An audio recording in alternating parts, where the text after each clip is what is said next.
Committee సమావేశమైంది. PCC chief Mahesh Kumar అధ్యక్షతన జరుగుతున్న ఈ సమావేశానికి ముఖ్యమంత్రి రేవంత్ రెడ్డి, ఏఐసిసి వ్యవహారాల ఇన్ఛార్జ్ మీనాక్షి నటరాజన్ అండ్ మంత్రులు హాజరయ్యారు. ఇక ఈ సమావేశంలో సంఘటన సృజన్ అభియాన్ లో భాగంగా నూతన డీసీసీల ఎంపికపై సమాలోచనలు నిర్వహించామని, పార్టీ సంస్థాగత నిర్మాణం, ఎస్ఐఆర్ ప్రక్రియ, బూత్ స్థాయి బలోపేతంపై విస్తృతంగా చర్చించినట్లు మహేష్ కుమార్ గౌడ్ వెల్లడించారు. ఆ బ్రేకింగ్ మనం చూస్తున్నాం.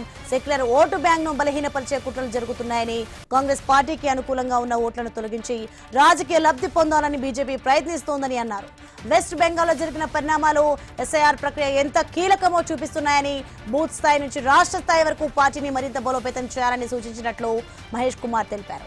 ప్రభుత్వం అమలు చేసిన సంక్షేమం, అభివృద్ధి కార్యక్రమాలు తెలంగాణను దేశానికి దిక్సూచిగా నిలిపినట్లు స్పష్టం చేశారు.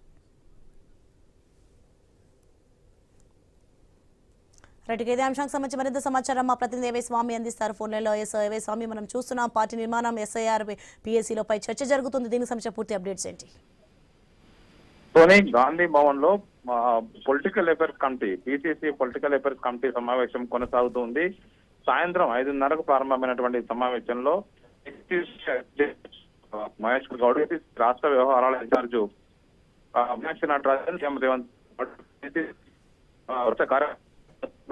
సమావేశంలో పలువురు మంత్రులు కూడా హాజరయ్యారు. ప్రధానంగా ఎస్ఐఆర్, తెలంగాణలో నిర్వహిస్తున్నటువంటి ఎస్ఐఆర్, మిగతా అంశాలపైన, పార్టీ సంస్థాగత వ్యవహారాలపైన చర్చిస్తున్నారు. ఇందులో ప్రధానంగా పిసిసి అధ్యక్షుడు ఇప్పటికే రాష్ట్రంలో చేపట్టేటువంటి వివిధ కార్యక్రమాలకు సంబంధించిన విషయంలో వారికి స్పష్టంగా వివిధ ఎజెండాను వివరించడం జరిగింది. ప్రధానంగా నగరంలో హైదరాబాద్ తో పాటు మిగతా తెలంగాణ వ్యాప్తంగా చేస్తున్నటువంటి ఎస్ఐఆర్ ప్రక్రియలో భాగంగా సెక్యులర్ ఓట్స్ తొలగించే కుట్ర జరుగుతుంది. బెంగాల్లో ఇదే విధంగా పెద్ద ఎత్తున ఓట్లను తొలగించి అక్కడ బీజేపీ అధికారంలోకి వచ్చింది. తెలంగాణ కూడా ఇదే విధంగా చేసే అవకాశం ఉంది. వాటిని మనం కాపాడుకోవాలని చెప్పేసి కూడా ఆయన చెప్పినట్టుగా తెలుస్తుంది.